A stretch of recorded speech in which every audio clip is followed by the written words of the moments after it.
Well, I didn't see that coming. Reminders of Him, the latest Colleen Hoover adaptation, hits in a way that I didn't expect. So is that a good thing or a bad thing?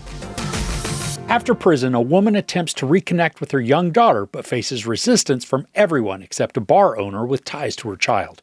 As she and the bar owner grow closer, she must confront her past mistakes to build a hopeful future. This adaptation stars Maika Monroe in the lead role as Kenna, Tyriq Withers as Ledger, and then has supporting roles from Rudy Pankow, Lauren Graham, Jennifer Robertson, Nicholas Duvernay, and Bradley Whitford. Now, the story is first and foremost a romance, but with a forgiveness and redemption arc interwoven to enhance the emotions. Monroe's Kenna is a hurting and broken young woman, fresh from prison and returning to where her child's father's family lives, who are taking care of Kenna's daughter. Now, in her search for a job, she comes across a bar that Withers' Ledger owns. There are some immediate sparks of attraction, but what would a sweeping romance be without some conflict and drama to make the characters work for that love? Now, if you've seen any part of the trailer, it's made clear that Ledger is the best friend of Kenna's child's dad, Scotty, who also died in an accident involving Kenna. Now, he's close with Scotty's parents and Diem, the little girl, looking after her as sort of a surrogate father figure. And naturally, Kenna and Ledger are going to develop feelings, which then create some emotional chaos for everybody involved. And it does. But it does it surprisingly well. There's a great deal of chemistry that's shared between Monroe and Withers, making their attraction feel genuine and then something we want to happen. As Kenna, Monroe effectively crafts a mournful persona, but one that hasn't given up on life. Just somebody beaten down by circumstances, not willing to give in. But conversely, she's also so desperately concerned for her daughter's well-being and then mental stability that she would walk away if it could avoid trauma for that kid. While the story doesn't spend much time dwelling on the prison aspect or even Kenna's experiences inside, we see the effect that it has on her, illustrating the difficulties and the stigma that she carries due to a conviction. This also creates in her a good deal of humility. Not weakness, because she can certainly stand up for herself when necessary, but she's not demanding when it comes to her daughter. Instead, she recognizes the distance between her and the kid, and no matter what Kenna would like to happen within their relationship, she's ultimately concerned for how Diem is living. Monroe's characterization is endearing and captivating. She balances softness and grief with some tough determination, creating a palpable figure who feels lived in and tangible.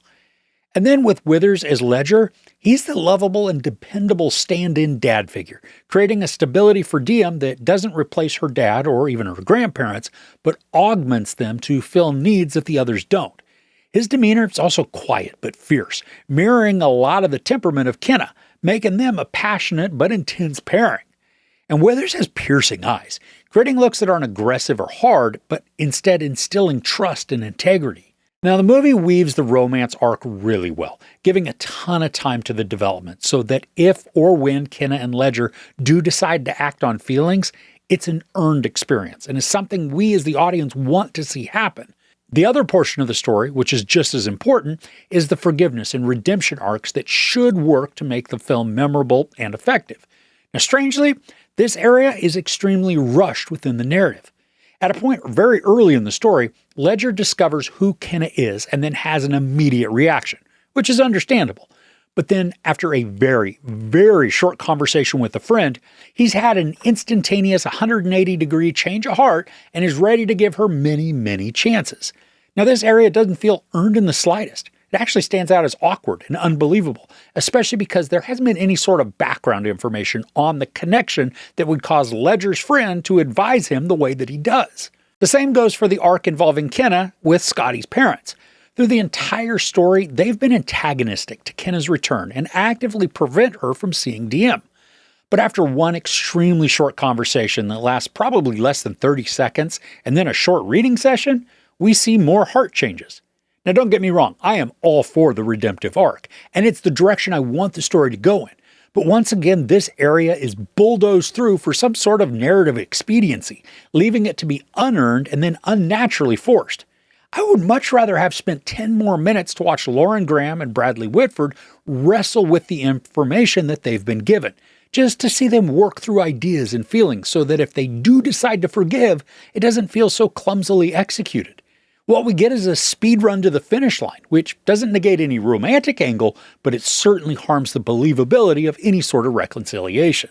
Aside from the story wonkiness, though, the film is beautifully shot, using the supposed location of Wyoming to create this serene and ruggedly inviting atmosphere. We're shown multiple shots of vast forests, monstrous mountain peaks towering over the trees, and then sparsely populated winding roads that create a sense of calm amidst all the foreboding environment. It's also a bit of a parallel to the storytelling, where we see patience and determination in Kenna. It mirrors the tranquility of the sunsets that illuminate the forest. And as we experience the tumultuous animosity radiating from Scotty's parents, it's similar to the treacherous snow-capped mountaintops that just promise unexpected danger. Now, I'm pretty shocked at how much I connected with the movie. Maika Monroe and Tyriq Withers, they are electric, creating palpable attraction mixed with deep-seated emotions. And while the romance is earned within the storytelling, the redemptive and second chance arcs are really ineffective thanks to being forcibly rushed. While the trajectories are obvious and unsurprising, the film as a whole is endearing and an effective romance. There's sex, no nudity, a lot of profanity, and then some violence. I give Reminders of Him 4 out of 5 couches. I certainly did not expect to be as touched by the film as I was. And there were audible sniffles and sobs in the screening I attended, so it seems like it hit the sweet spot for a lot of other people too. Have you watched any memorable romances lately? I'm always a sucker for a good romance or even a rom-com, so let me know some suggestions in the comments below. If you enjoyed this review, please give it a like. Also, don't forget to share and subscribe. I'm Chris. This is Movies and Munchies. Thanks for couching with me.